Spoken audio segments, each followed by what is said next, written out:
வீட்டு முன்கூடத்தில் ஒரு தகர விளக்கு அவ்விடத்தை கோவிலின் கர்ப்பகிரகமாக்கியது.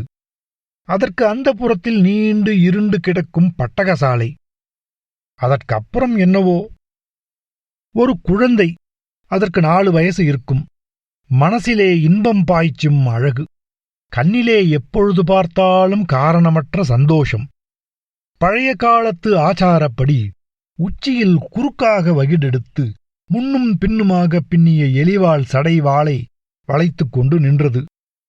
முன்புறம் சடையை கட்டிய வாழை நார் கடமையில் வழுவி தொங்கி குழந்தை குனியும் போதெல்லாம் அதன் கண்ணில் விழுந்து தொந்தரவு கொடுத்தது.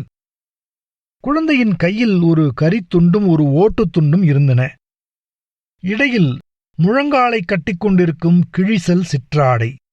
குனிந்து தரையில் கோடு போட முயன்று வாழைநார் கண்ணில் விழுந்ததனால் நிமிர்ந்து நின்று கொண்டு 2 கைகளாலும் வாழைநாரை பிடித்து பலங்கொண்ட மட்டும் இழுத்தது. அதன் முயற்சி பலிக்கவில்லை, வலித்தது. அழுவோமா அல்லது இன்னும் ஒரு தடவை இழுத்துப் பார்ப்போமா என்று அது தர்க்கித்துக் கொண்டிருக்கும் போது அப்பா உள்ளே நுழைந்தார். அப்பா என்ற கூச்சலுடன் கந்தசாமி பிள்ளையின் காலை கட்டிக்கொண்டது. அண்ணாந்து பார்த்து, எனக்கு என்ன கொண்டாந்தே என்று கேட்டது. என்னத்தான் கொண்டாந்தேன் என்றார் கந்தசாமி பிள்ளை. என்னப்பா தினம் தினம் உன்னையே தான் கொண்டார, பொறிக்கடலையாவது கொண்டாடப்படாது என்று சினுங்கியது குழந்தை. பொறிக்கடலை உடம்புக்காகாது. இதோ பார், உனக்கு ஒரு தாத்தாவை கொண்டு வந்திருக்கிறேன் என்றார் கந்தசாமி பிள்ளை. இதுதான் உம்முடைய குழந்தையோ என்று கேட்டார் கடவுள். குழந்தையின் பேரில் விழுந்த கண்களை மாற்ற முடியவில்லை அவருக்கு. கந்தசாமி பிள்ளை சற்று தயங்கினார். சும்மா சொல்லும், இப்போவெல்லாம் நான் சுத்த சைவன். மண்பானை சமையல்தான் பிடிக்கும். பால் தயிர் கூட சேர்த்துக் கொள்வதில்லை என்று சிரித்தார் கடவுள். ஆசைக்கு என்று காலம் தப்பிப் பிறந்த கருவேப்பிலை கொழுந்து என்றார் கந்தசாமி பிள்ளை. இப்படி உட்காருங்கள், இப்போ குழாயிலே தண்ணீர் வராது, குடத்திலே எடுத்துக்கொண்டு வருகிறேன் என்று உள்ளே இருட்டில் மறைந்தார் கந்தசாமி பிள்ளை. கடவுள் துண்டை உதறி போட்டுவிட்டு கூடத்தில் உட்கார்ந்தார். மனசிலே ஒரு துருதுருப்பும் எல்லையற்ற நிம்மதியும் இருந்தன. வாடியம்மா கருவேப்பில கொழுந்தே என்று கைகளை நீட்டினார் கடவுள். ஒரே குதியில் அவருடைய மடியில் வந்து ஏறிக்கொண்டது குழந்தை. என் பேரு கருகப்பில கொழுந்தில்ல, வள்ளி. அப்பா மாத்திரம் என்ன கருப்பி கருப்பின்னு கூப்பிடுதா, நான் என்ன அப்படியா என்று கேட்டது. அது பதிலை எதிர்பார்க்கவில்லை. அதன் கண்களுக்கு தாத்தாவின் கண்டத்தில் இருந்த கருப்பு மறு தென்பட்டது. அது என்ன தாத்தா, கண்ணங்கரேலு நவாப்பழம் மாதிரி கழுத்திலே இருக்கு, அதை கடிச்சு திங்கணும் போல இருக்கு என்று கண்களை சிமிட்டி பேசிக்கொண்டு மடியில் எழுந்து நின்று கழுத்தில் பூ போன்ற உதடுகளை வைத்து அழுத்தியது. இளம் பல் கழுத்தில் கிளுகிழுத்தது. கடவுள் உடலே குளுகுளுத்தது. கூச்சமா இருக்கு என்று உடம்பை நெளித்தார் கடவுள். ஏன் தாத்தா, கழுத்துல நெருப்பு கிருப்பு பட்டு பொத்து போச்சா? எனக்கும் இந்த பாரு என்று தன் விரல் நுனியில் கன்றி கருத்துப் போன கொப்புளத்தை காட்டியது. பாப்பா, அது நாகப்பழம் தாண்டி அம்மா. முந்தி ஒரு தரம் எல்லாரும் கொடுத்தாளேன்னு வாங்கி வாயில போட்டுக்கிட்டேன். எனக்கு பங்கில்லையான்னு கழுத்தை பிடிச்சு போட்டாங்க. அதுல இருந்து அது அங்கேயே சிக்கிக்குச்சு. அது கிடக்கட்டும், உனக்கு விளையாட தோழி பிள்ளைகள் இல்லையா என்று கேட்டார் கடவுள். வட்டும் கரித்துண்டும் இருக்கே, நீ வட்டாட வருதியா என்று கூப்பிட்டது. குழந்தையும் கடவுளும் வட்டு விளையாட ஆரம்பித்தார்கள். ஒற்றை காலை மடக்கிக் கொண்டே நொண்டி அடித்து ஒரு தாவு தாவினார் கடவுள். தாத்தா தோத்து பேணியே என்று கைகொட்டிச் சிரித்தது குழந்தை. ஏன் என்று கேட்டார் கடவுள். கால் கரிக்கோட்டில் பட்டுவிட்டதாம். முந்தியே சொல்லப்படாதா என்றார் கடவுள். ஆட்டம் தெரியாம ஆட வரலாமா என்று கையை மடக்கிக் கொண்டு கேட்டது குழந்தை. அந்த சமயத்தில் ஸ்ரீ கந்தசாமி பிள்ளை முன்னே வர ஸ்ரீமதி பின்னே குடமும் இடுப்புமாக இருட்டிலிருந்து வெளிப்பட்டார்கள். இவங்கதான் கைலாசவரத்து பெரியப்பா.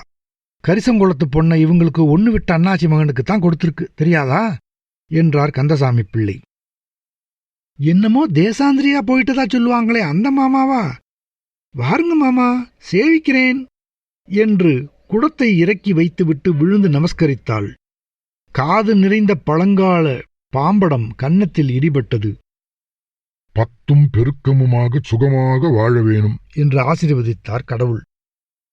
காந்திமதி அம்மையாருக்கு, அதுதான் கந்தசாமி பிள்ளையின் மனைவியின் பெயர், என்றும் அனுபவித்திராத உள்ள நிறைவு ஏற்பட்டது. மனமும் குளிர்ந்தது, கண்ணும் நனைந்தது. வாசலில் இருக்கிற அரிசி மூட்டை அப்படியே போட்டு வச்சிருந்தா என்று ஞாபகம் மூட்டினார் கடவுள். இவங்களுக்கு மறதிதான், சொல்லி முடியாது. அரிசி வாங்கியாச்சான்னு இப்பதான் கேட்டேன்.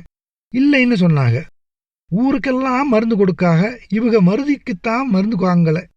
படைச்ச கடவுள் தான் பக்கத்துல நின்னுதான் பார்க்கணும் என்றாள் காந்திமதி அம்மையால். பார்த்துக்கிட்டு தான் நிக்காரே என்றார் கடவுள் கிராமியமாக.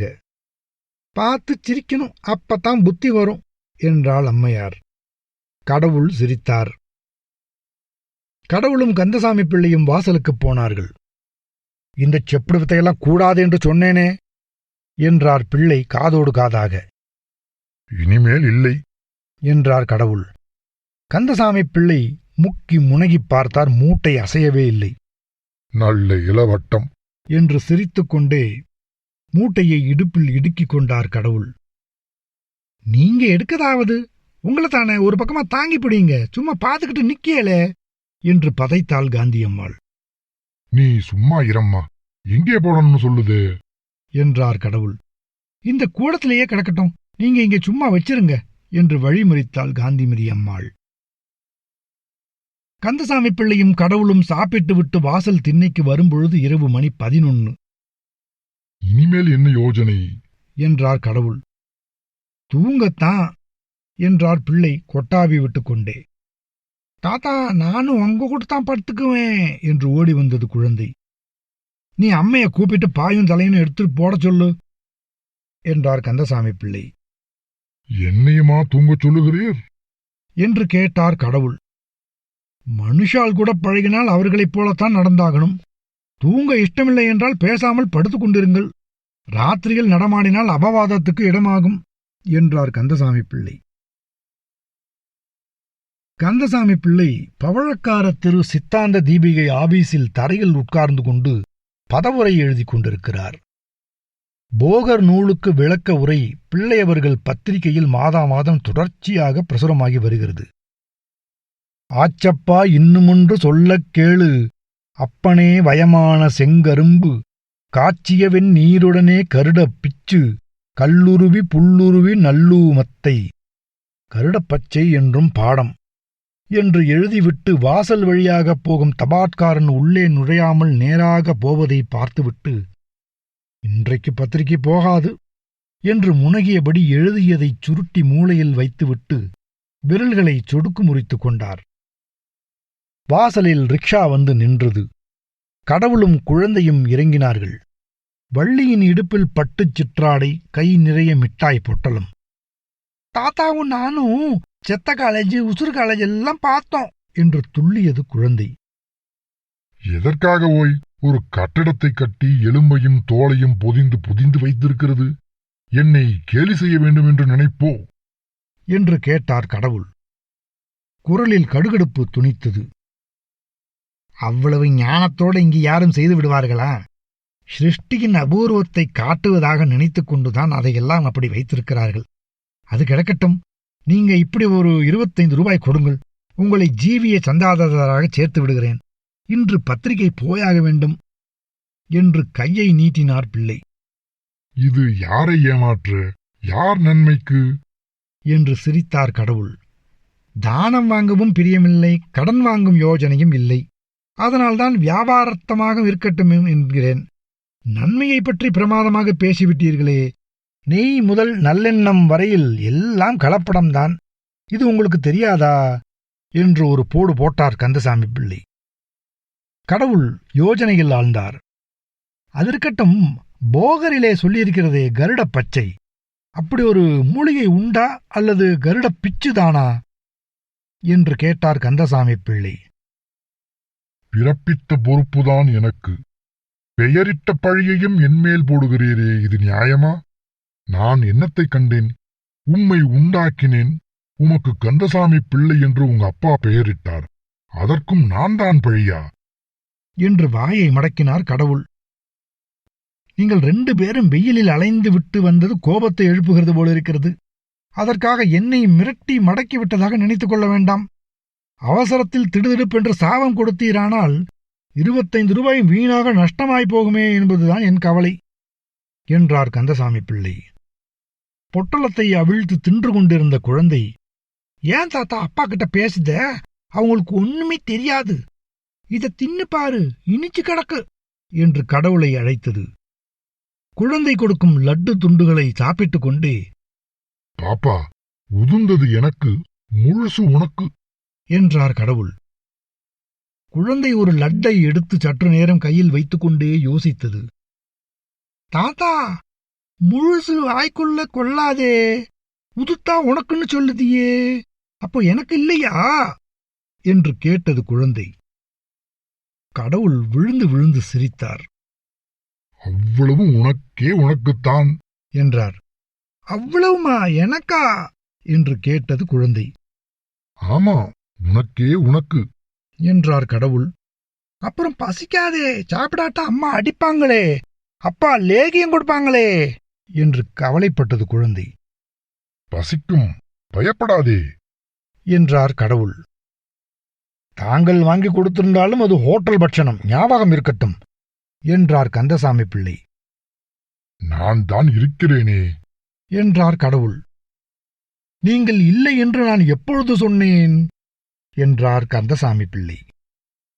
சில வினாடிகள் பொறுத்து, இன்றைய செலவு போக அந்த 100 ரூபாயில் எவ்வளவு மிச்சம் என்றார் கந்தசாமி பிள்ளை. உமக்கு 25 ரூபாய் போக கையில் 50 இருக்கிறது என்று சிரித்தார் கடவுள். அதற்கு பிறகு என்ன யோசனை? அதுதான் எனக்கும் புரியவில்லை. என்னை போல வைத்தியம் செய்யலாமே. உம்முடன் போட்டி போட நமக்கு இஷ்டமில்லை. அப்படி நினைத்துக் கொள்ள வேண்டாம். என்னோட போட்டி போடலே, லோகத்து முட்டாள்தனத்தோடு போட்டி போடுகிறீர்கள். பிரியமில்லை என்றால் சித்தாந்த உபன்யாசங்கள் செய்யலாமே. நீர் எனக்கு பிழைக்கிறதற்காக வழி சொல்லுகிறீர், அதில் துட்டு வருமா என்று சிரித்தார் கடவுள். அப்போ எனக்குத்தான் கூத்து நன்றாக ஆட வருமே, என்ன சொல்லுகிறீர்? தேவியை வேண்டுமானாலும் தெரிவிக்கிறேன். கந்தசாமி பிள்ளை சிறிது யோசித்தார். எனக்கு என்னவோ பிரியமில்லை என்றார். பிறகு பிழைக்கிற வழி என்னங்காணும்? பிரபஞ்சமே எங்கள் ஆட்டத்தை வைத்துத்தானே பிழைக்கிறது. உங்கள் இஷ்டம் என்றார் கந்தசாமி பிள்ளை. கந்தசாமி பிள்ளை மறுபடியும் சிறிது நேரம் சிந்தித்தார். வாருங்கள் போவோம் என்று ஆணியில் கிடந்த மேல் வேட்டியை எடுத்து உதறி போட்டுக் கொண்டார். குழந்தை என்றார் கடவுள். அதுதான் உறங்குகிறதே, வருகிற வரையில் உறங்கட்டும் என்றார் பிள்ளை. 1/4 மணி போது கழித்து 3 பேர் திவான் பகதூர் பிரகதீஸ்வர சாஸ்திரிகள் பங்களாவுக்குள் நுழைந்தனர். ஒருவர் கந்தசாமி பிள்ளை, மற்றொருவர் கடவுள், 3வது பெண் தேவி. நான் இவருக்கு தங்கவஸ்பம் செய்து கொடுத்து வருகிறேன், நான் சொன்னால் கேட்பார் என்று விளக்கிக் கொண்டே முன்வராந்தா படிக்கட்டுகளில் ஏறினார் பிள்ளை. இருவரும் பின்தொடர்ந்தனர். தேவியின் கையில் ஒரு சிறு மூட்டை இருந்தது. சாமி இருக்காங்களா? நான் வந்திருக்கேன் என்று சொல்லு என்று அதிகாரத்தோடு வேலைக்காரனிடம் சொன்னார் கந்தசாமி பிள்ளை. பிள்ளையவர்களா? வரவேணும் வரவேணும், பஸ்பம் நேத்தோட தீந்து போச்சே, உங்களை காணவில்லையே என்று கவலைப்பட்டேன் என்று கலகலத்த பேச்சுடன் வெம்பிய சரீரமும் மல்வேஷ்டியும் தங்க விளிம்பு கண்ணாடியுமாக ஒரு திவான் பகதூர் ஓடி வந்தது. எல்லோரையும் கும்பிட்டுக் கொண்டே அது சாய்வு நாட்காலியில் உட்கார்ந்து கொண்டது. உட்காருங்கள் உட்காருங்கள் என்றார் திவான் பகதூர். கந்தசாமி பிள்ளை அவரது நாடியை பிடித்து பார்த்து கொண்டே, பரவாயில்லை, சாயங்காலம் பஸ்மத்தை அனுப்பி வைக்கிறேன். நான் வந்தது இவாளை உங்களுக்கு பரிச்சயம் பண்ணி வைக்க. இவாள் 2 பேரும் நாட்டிய சாஸ்திர சாகரம். உங்கள் நிருத்திய கலாமண்டலியில் வசதி பண்ணினா சௌகரியமாக இருக்கும் என்றார் கந்தசாமி பிள்ளை. திவான் பகதூரின் உற்சாகம் எல்லாம் ஆமையின் காலும் தலையும் போல் உள்வாங்கின. கைகளை குவித்து ஆள்காட்டி விரல்களையும் கட்டை விரல்களையும் முறையே மூக்கிலும் மோவாய் கட்டையிலுமாக வைத்துக்கொண்டு ஓ ஓ என்று தலையை அசைத்து கொடுத்து கொண்டிருந்தார். இவர் பெயர் கூத்தனார், இந்த அம்மாளின் பெயர் பார்வதி, இருவரும் தம்பதிகள் என்று உறவை சற்று விளக்கி வைத்தார் கந்தசாமி பிள்ளை. நான் கேள்விப்பட்டதே இல்லை, இதற்கு முன் நீங்கள் எங்கேயாவது ஆடியிருக்கிறீர்களா என்று தேவியை பார்த்து கொண்டு கூத்தனாரிடம் திவான் பகதூர் கேட்டார். கடவுளுக்கு வாய் திறக்க சந்தர்ப்பம் கொடுக்காமல் நாங்கள் ஆடாத இடமில்லை என்றாள் தேவி. என்னவோ என் கண்ணில் படவில்லை, இருக்கட்டும், அம்மா ரொம்ப கருப்பா இருக்காங்களே, சதசிலே சோபிக்காதே என்றுதான் யோசிக்கிறேன் என்றார் வர்ணபேத திவான் பகதூர். பெண் பார்க்க வந்தீரா அல்லது நாட்டியம் பார்க்கிறதாக யோசனையோ என்று கேட்டாள் தேவி. அம்மா கோவிச்சுக்கப்படாது, ஒன்று சொல்லுகிறேன் கேளுங்கள். கலைக்கும் கருப்புக்கும் காணாவுக்கு மேலே சம்பந்தம் கிடையாது. நானும் 30 வருஷமா இந்த கலா மண்டலியிலே பிரசிடென்டாக இருந்து வருகிறேன். சபைக்கு வந்தவர்கள் எல்லாருக்கும் கண்கள் தான் கருத்திருக்கும். உம்ம மண்டலியமாச்சு சுண்டலியமாச்சு என்று சொல்லிக்கொண்டே தேவி எழுந்திருந்தாள். இப்படி கோவிச்சுக்கப்படாது என்று ஏக காலத்தில் திவான் பகதூரும் கந்தசாமி பிள்ளையும் எழுந்திருந்தார்கள். இவர்கள் புது புது பாணியிலே நாட்டியம் ஆடுவார்கள். அந்த மாதிரி இந்த பக்கத்திலேயே பார்த்திருக்க முடியாது. சாஸ்திரம் இவர்களிடம் பிச்சை வாங்க வேண்டும். ஒரு முறைதான் சற்று பாருங்களேன் என்று மீண்டும் சிபார்சு செய்தார் கந்தசாமி பிள்ளை. சரி, பார்க்கறதுக்கு என்ன ஆட்சேபம் என்று சொல்லிக்கொண்டு சாய்வு நாட்காலியில் சாய்ந்தார். சரி, நடக்கட்டும் என்று சொல்லிக்கொண்டு இமைகளை மூடினார். எங்கே இடம் விசாலமாக இருக்கும் என்று தேவி எழுந்து நின்று சுற்றும் முற்றும் பார்த்தாள். அந்த நடுஹாலுக்குள்ளேயே போவோமே என்றார் கடவுள். சரி என்று உள்ளே போய் கதவை சாத்திக் கொண்டார்கள். சில வினாடிகளுக்கெல்லாம் உள்ளிருந்து கணீரென்று கம்பீரமான குரலில் இசை எழுந்தது. மயான ருத்திரனாம், இவன் மயான ருத்திரனாம். கதவுகள் திறந்தன. கடவுள் புலித்தோளுடையும் திரிசூலமும் பாம்பும் கங்கையும் சடையும் பின்னிப் புரள கண்மூடிச் சிலையாக நின்றிருந்தார். மறுபடியும் இசை. மின்னலை சிக்கல் எடுத்து உதறியது போல ஒரு வெட்டு வெட்டித் திரும்புகையில் கடவுள் கையில் சூளம் மின்னிக் குதித்தது. கண்களில் வெறியும் உதட்டில் சிரிப்பும் புரண்டோட காலை தூக்கினார். கந்தசாமி பிள்ளைக்கு நெஞ்சில் உதைப்பெடுத்துக் கொண்டது. கடவுள் கொடுத்த வாக்கை மறந்துவிட்டார் என்று நினைத்து பதறி எழுந்தார். ஓய் கூத்தனாரே, கூத்தை கொஞ்சம் நிறுத்தும். சட், என்ன வெறும் தெருக்கூத்தாக இருக்கு. என்னங்கானும் போர்னியோ காட்டு மிராண்டி மாதிரி வேஷம் போட்டுக்கொண்டு என்று அதட்டினார் திவான் பகதூர். ஆடிய பாதத்தை அப்படியே நிறுத்தி சூளத்தில் சாய்ந்தபடியே பார்த்து கொண்டே நின்றார் கடவுள். ஓய், கலைனா என்னன்னு தெரியுமாங்கானும்? புலித்தோளைத்தான் கட்டிக்கொண்டீரே, பாம்புன்னா பாம்பையா பிடிச்சு கொண்டு வருவா? பாம்பு மாதிரி ஆபரணம் போட்டுக்கொள்ள வேணும், புலித்தோல் மாதிரி பட்டு கட்டிக்கொள்ள வேணும். கலைக்கு முதல் அம்சம் கண்ணுக்கு அழகுங்கானும். வாஸ்தவமாக பார்வதி பரமேஸ்வராலே இப்படி ஆடினாலும் இந்த நாட்டிய சாஸ்திரத்துக்கு ஒத்து வராது. அதுல இப்படி சொல்லலே. முதல்ல அந்த பாம்புகளை எல்லாம் பத்திரமா பிடிச்சு கூடையில போட்டு வச்சுப்புட்டு வேஷத்தை கலையும். இது சிறுசுகள் நடமாடுற இடம், ஜாகிரதை என்றார் திவான் பகதூர். ஸ்ரீ கந்தசாமி பிள்ளையையும் அவர் லேசில் விட்டுவிடவில்லை. கந்தசாமி பிள்ளைவாள், நீர் ஏதோ மருந்து கொடுத்து கொண்டிருக்கிறீர் என்பதற்காக இந்த கூத்து பார்க்க முடியாது, கச்சேரியும் வைக்க முடியாது. அப்புறம் 4 பேரோட தெருவில் நான் நடமாட வேண்டாம்? 1/4 மணி நேரம் கழித்து சித்த வைத்திய தீபிகை ஆபீஸில் 2 பேர் உட்கார்ந்து கொண்டிருந்தார்கள், தேவியை தவிர.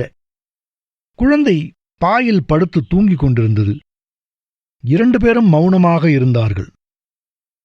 தெரிந்த தொழிலைக் கொண்டு லோகத்தில் பிழைக்க முடியாது போல இருக்கே என்றார் கடவுள். நான் சொன்னது உங்களுக்கு பிடிக்கவில்லை, உங்களுக்கு பிடித்தது லோகத்துக்கு பிடிக்கவில்லை.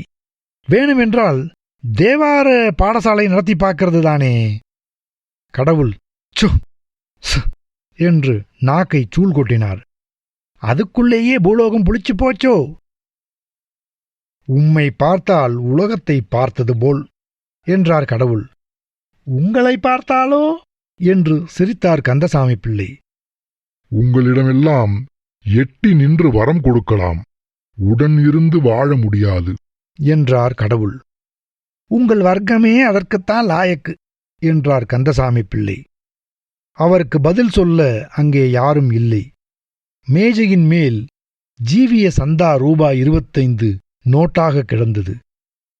கைலாசபுரம் பழைய பரமசிவம் பிள்ளை ஜீவிய சந்தா வரவு ரூபாய் 25 என்று கணக்கில் பதிந்தார் கந்தசாமி பிள்ளை. தாத்தா ஊருக்கு போயாச்சாப்பா என்று கேட்டுக்கொண்டே எழுந்து உட்கார்ந்தது குழந்தை.